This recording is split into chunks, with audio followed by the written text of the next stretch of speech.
Justice Nagaratna, Justice Indu Malhotra ji, dignitaries on the dais, judges from the Supreme Court, Chief Justice of High Courts, judges retired from the Supreme Court, retired from the High Court, legal luminaries, learned guests who have come over for this program, the media. I'm extremely honored to be here on the invitation of Justice Malhotra, and I think it is a very interesting beginning, and I appreciate the efforts that Justice Malhotra has put in getting all this together. India definitely needs a very structured course to speak on how the developments in the arbitration world is going on. And both of them have spoken in detail about the situation which is developing around the world, how India needs a framework, and how India desperately needs for all our young minds to be adept at dealing with treaty-related arbitrations. So I congratulate Justice Indu Malhotra for this effort, which is so required for India at this stage. I also think the National Law University in Delhi is the best suited place where she's chosen to install this and carry forward the work that she has planned. It's, I understand, the second ranked or rated law school in India under the national NIRF rankings. So it is just the right place for a work of this nature to be located from. I also appreciate the involvement of Mr. V.K. Raja, who served earlier, who has served earlier in Singapore as a former judge of the Court of Appeal and High Court of Singapore, and also a former Attorney General of Singapore. These bright minds with a lot of exposure and experience are just going to make this very course very rich and envied, much envied course for many others who don't seem to have the access immediately, but I'm sure in the medium and long term, most people can benefit out of a course of this nature. It is one thing for universities which teach law to have their courses periodically reviewed and add elements which are in the growing domain. But it is distinctly different for a judge who has seen it through her career and now who's still active in the arbitration domain to conceive of a course and to have it formulated in such a way that it can be delivered with a time span of only 4 months, because when you're going to take this course, you're already into practicing law and you're not going to have to do the same extent of time in acquiring this knowledge. And therefore, I appreciate the call that Justice Nagaratna has given to all her brother judges and sister judges to make sure that members of the judiciary can participate in this course and acquire the expertise from there. A lot has been said about the BIT, and in my short span in the finance ministry, I've had some experiences which in this context I'd like to share. And in my mind, those are the evolutionary consequences, evolutionary change which is happening in the BITs of the world all over. But because of that, being at one end of the BIT story, India has received quite a few challenges to face. And those challenges are helping us shape as to how we can deal in the future with our BITs or with our arbitration And in that, one of the very important element is what Justice Nagaratna spoke about. I appreciate and I thank her for having that thought shared here. India's governance mechanism should have an SOP for handling at the earliest stage when arbitrations set or start rolling out. And in that, it is important to have very senior level bureaucrats from various concerned departments for which the arbitration will have something, or in that particular case will have a relevance, to be alerted and come in the form of a quick response team, the QRTs of the world, so that they understand the dimension, its implication, the collaterals which come out of it, and in stages start planning for a considered and well thought through response for such an action. We do not have an established institutional mechanism for it. Ma'am, you're right in pointing that out. We have been, as and when, forming such groups, and I can say in my 5 years, I've had that instance more than a couple of times. Of course, the bureaucrats come together quickly and take up the matters, but even bureaucrats sometimes need those who are exposed to global arbitration environments, ecosystems, to advise and to take them forward. So one, to have standard operating procedure as to what happens when and who's got to respond and how, as a laid down institutional arrangement which should fall in place the moment there is a notice for an arbitration from somewhere. And also to have that level of external input and advisory coming in is equally important. So I take your advice, ma'am, and I'm sure we'll be able to work together with at least immediately the Finance Ministry, the Law Ministry, and the MEA. And I'm happy the Secretary East is here, and he's also taking care of the arbitration related matters. So we should be able to come up with some kind of a setup. As was mentioned earlier, investment treaties have focused on the investor security protection, and also later, as we find, as in India's case, you have the discussion points ranging from 1994 when the first bilateral investment treaty was signed with UK, 1996 when the code was also passed, and after that you have till 2016 that old BIT running currency. Yes, about more than 80 countries came in and we had signed agreements with them. But even as we were signing, we were conscious of the deficiencies which we were facing. And that necessitated a fairly impactful decision in 2016 when we called off all the old treaties and said a new template is being brought in, and it is the new template which will run currency from then. And since after 2016, we've had a few countries coming in, but even 2016, I'm sort of moving fairly rapidly on the years, but even 2016 BIT template has been found inadequate to meet our requirements.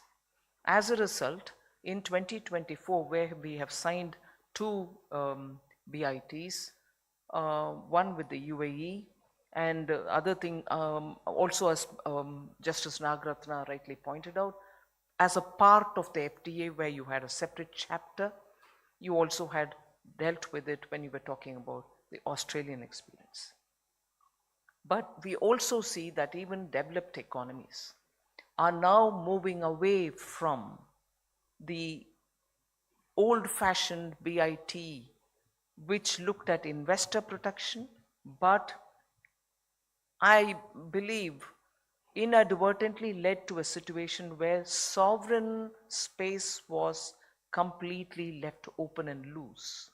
As a result, the BIT did not ensure that the sovereign domain is protected adequately, and I find, in my own limited experience, I'm sure if we study more of the developed economies and their sovereign space, you will have more information. But my limited exposure to the global south, countries who are developing, and some emerging markets, and India have borne the brunt of our policy space being encroached.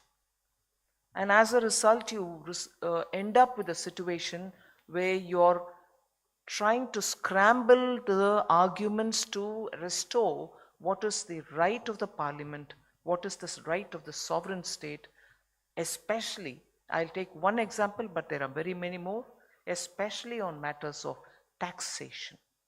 As a result, you end up going from one jurisdiction to another, fighting for your sovereign right.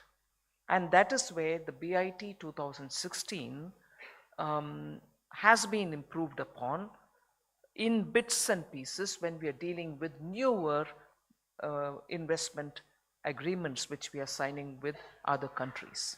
And also a deliberate step which we may consider, and we are moving a little forward on that, is along with an FTA to have a chapter of BIT sometimes also makes the BIT become a negotiating card. Issues related to BIT are so unique to the sovereign that we think BIT should be negotiated as a standalone negotiation rather than make it as a part of a FTA agreement.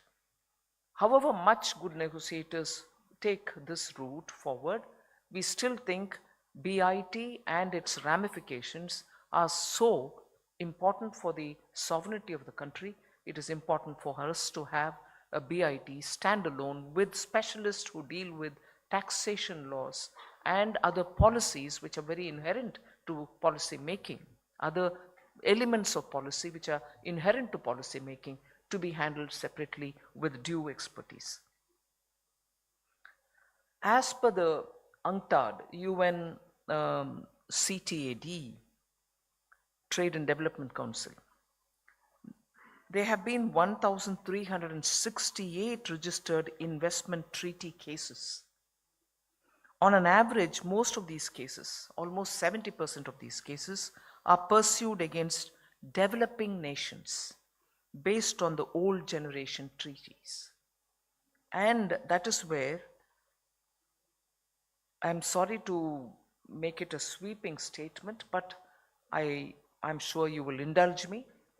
It may not be the case in every case, but that is the worrying element for developing countries. Based on the old generation treaties, when cases are filed against many developing countries, it allows the investors to maliciously seek unfair benefits from them. One can always argue, no, if there is a legal merit in it, there's no wrong for the investors to move ahead asking for justice.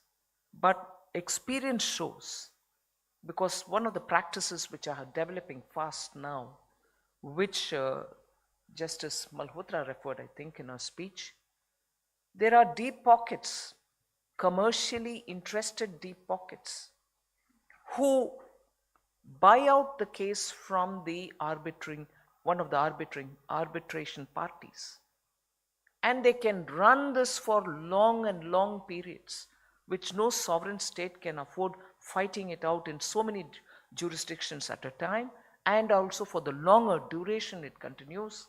And therefore, for just the desperation of not being able to do, you're fatigued out. End of the day, the case is won by the party who's got the deep pocket. I'm not saying this for all cases, but there are anecdotal examples from very many developing countries with whom we sit and talk during our bilateral meetings or when we attend the multilateral meetings.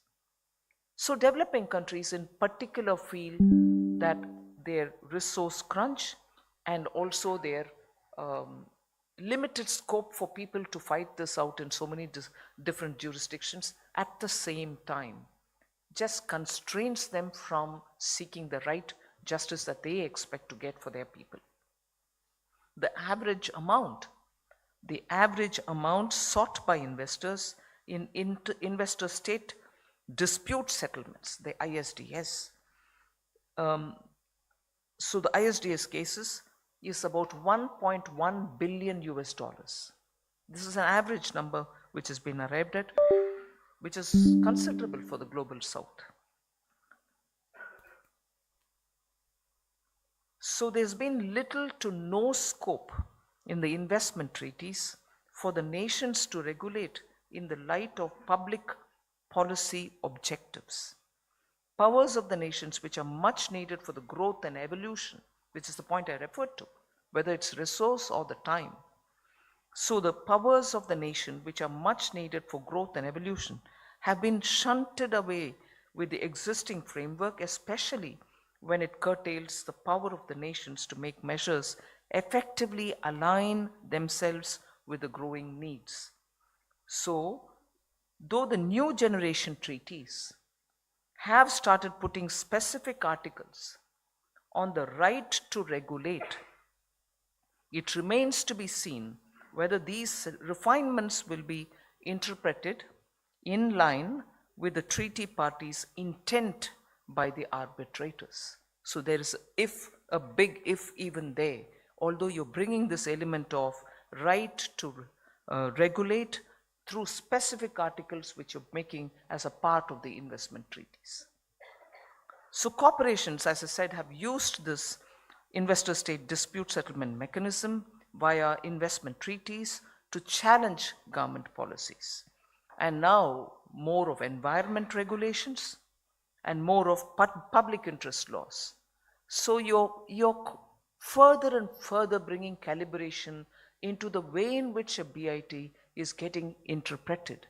And as a result, your wherewithal to fight it will also have to, like in technology, you have to keep upgrading to meet up with the newer instruments or elements through which you are questioned about your intent.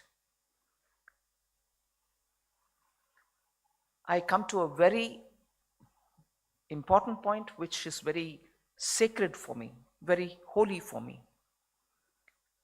Arbitrators, and I would say often, arbitrators have ignored the judicial decisions of the host country.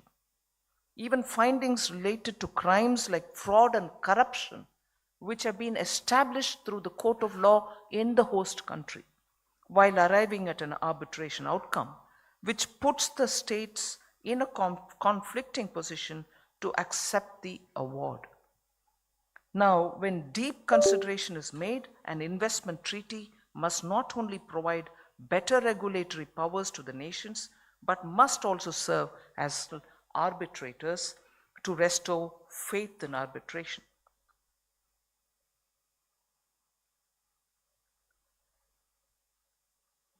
One element when you negotiate a BIT is also the time period for local remedies. We do underline the fact that before taking up an international arbitration, the two contesting parties should be given time to go through the available local remedies, because that's important for the host country. And it is repeatedly one thing on which questions are asked. I'm grateful that both judges, Justice Nagaratna and also Justice Indu Malhotra, have spoken about how the Indian legal system has to address the issue of 140 crore people. And therefore, to point that out, we keep arguing, but that is an issue on which BIT becomes contentious, where they wouldn't want to give us even more than 6 months, sometimes 1 year if they're kind, for local remedies. Within 1 year, for an Indian investor or for an Indian claimant to seek the court here within India and then say, all right, I've exhausted all the legal available options, well, I have to now go for an international arbitration, is just next to impossible. And even this becomes an arguing, contesting, and negotiating point when you're sitting at the BIT table. I'm glad both of you have addressed that, ma'am. So as I said, nations are becoming weary of international arbitrations. Many nations like Australia are moving away from the traditional arbitration model of investor-state dispute settlement. The recent practice of the Australia-UAE investment treaty is a good guiding example of this shift, wherein the dispute settlement mechanism is state-to-state dispute settlement. It is no longer the ISDS. They have arrived between themselves, UAE and Australia, that they will do a state-to-state. And so I strongly believe moving forward, the framework of investment, particularly the investment treaties, should capture national interest in relation to regulatory powers, strengthened guidance for arbitrators in resolving disputes, keeping in mind nations' interests and circumstances as well. So I think in that process, I am glad Justice referred to my budget mention about this topic. We have announced in the budget 2025 that India shall continue to keep its efforts to create an investor-friendly regime by revamping the model BIT of the 2016, keeping in mind the interests of our nation. So I quote from the budget speech that I delivered on 1st February this year. To encourage sustained foreign investment and in the spirit of first develop India, the current model BIT will be revamped and made more investor friendly, unquote. So in a way, arbitration in some form has existed even in India, but I'm not going back to ancient periods. But what is important is international arbitration, supported by the New York Convention, ensures that the arbitral awards are enforceable in 160 countries. And if that is the extent to which arbitration has nicely spread, it should also look at the critical points at this stage where the world is facing multilateral challenges, not challenges of just trade, not challenges of institutions, global institutions getting weaker, but resolution for those fund flows which happen. Just as it was mentioned, India is an outbound investment destination. Indian money goes abroad for investments. They need protection as well, as much as the money which comes into our country. And therefore, the framework that we make for these investment-related matters will have to be robust.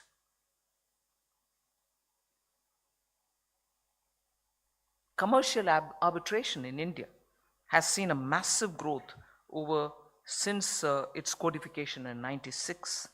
And this, therefore, will have to be something which will have to affect all of us. We need to look at competent people, professionals who can take up this matter, who will be on the top of things as the world is developing. And in that, I think, to give this kind of a support for commercial jurisprudence and knowledge and back it up with institutions and such credible, great panel of people who, with international experience, are going to help these students or practicing lawyers. That kind of an exposure is something which I greatly appreciate for the effort that you've taken. An International Arbitration Center, I'm talking about the Indian experience, the steps that we've taken in the recent past. An International Arbitration Center will be set up in Gift City as per the announcement which we made in 22-23 budget for timely settlement of disputes under international jurisprudence. Gift IFSC, the work is going on in drafting the rules for international arbitration. The report was submitted in July. We are actively considering it, and we should be moving forward on putting the rules forward on it. An arbitration bar of India was inaugurated in May 2024. My two colleagues, Jaishankar and Ashwini Vaishnav, had participated in it. This particular professional association will be helping in advancing alternative dispute resolution. The Permanent Court of Arbitration, the PCA, is also setting up an office in Delhi, and the PCA's local presence will bring in greater potential to reduce the costs of arbitration. And in October 2024, the Ministry of Law and Justice has unveiled the Draft Arbitration and Conciliation Amendment Bill of 2025. Of course, this is going on. Several stages of amendments have happened, 1996 to 2015, 2019, and 2020. Now you have one more coming in 25. The New Delhi International Arbitration Center was created in 2019. That also shows our commitment towards strengthening the entire arbitration ecosystem. Center has also notified the India International Arbitration Center regulations of 2023. And under the Act, I think we continue to empanel reputed arbitrators, both for domestic and international arbitration, because a chamber of arbitration has been established. So, in conclusion, I would say this is a great attempt, brilliant step forward by Justice Indu Malhotra. I greatly appreciate her effort and her commitment to bring capacity in our manpower, in our specialists, in our professionals. I think we should greatly, all of us, support her. India needs to give that strength to our professionals, because that's only going to lead to greater strength of India's own arbitration world, and above all, for the sovereign, it will be a great service towards bringing capacity in an increasingly complicated world. So thank you very much, Justice Malhotra, for your efforts, and thanks to all of you all for giving me a patient hearing. Thank you very much.